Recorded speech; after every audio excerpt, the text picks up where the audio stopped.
I'm Hannah Marcelino. And I'm April Potosan, and we did our project on the Public Utility Holding Company Act of 1935.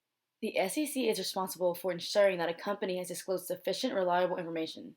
There were several instances of reporting problem scandals in the past with companies such as Enron, WorldCom, etc.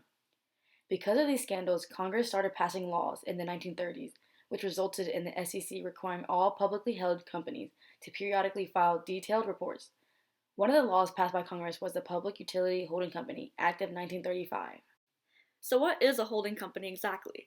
In the 1930s, it referred to a corporation formed for the express purpose of controlling other corporations by the ownership of a majority of their voting capital stock. In common usage, it refers to any corporation which does in fact control other corporations, commonly referred to as subsidiaries. There are several different types of holding companies, but the ones regulated by the Public Utility Holding Company Act were known as management holding companies. The Public Utility Holding Company Act requires registration of interstate holding companies of public utilities covered by this law. It's the only law that prevents holding companies from subsidizing unregulated business activities from profits obtained from their regulated business activities and captive customers. It also requires that all side businesses be kept separate. Why did this law have to be enacted? There were issues with huge utility holding companies in the 1930s. The holding companies used complicated pyramid structures to control utilities, meaning that there were a few investors at the top that held the controlling shares of many subsidiary companies. In fact, the utility industry was so monopolized in the 1930s that only 3 holding companies had control over half the industry, and one of those companies owned 130 utilities. Of course, the structure led to several problems, one of them being that subsidiaries of the holding company could charge each other inflated rates for services.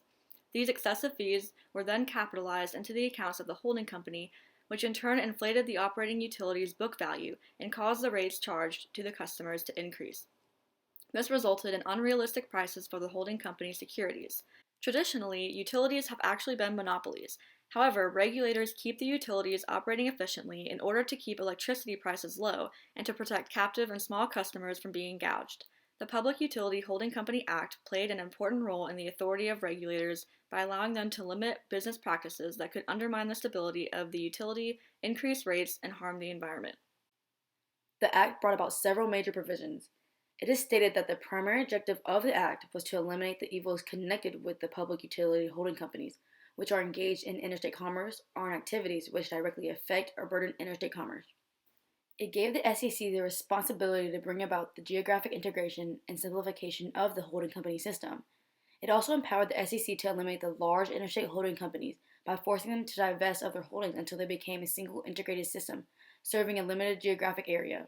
Of course, the holding companies tried to fight back when this law was passed. The companies called into question the constitutionality of the act and tried to have it deemed unconstitutional through several court cases. Large utility companies also claimed that the law was obsolete and it restricted competition and diversification in the electric industry.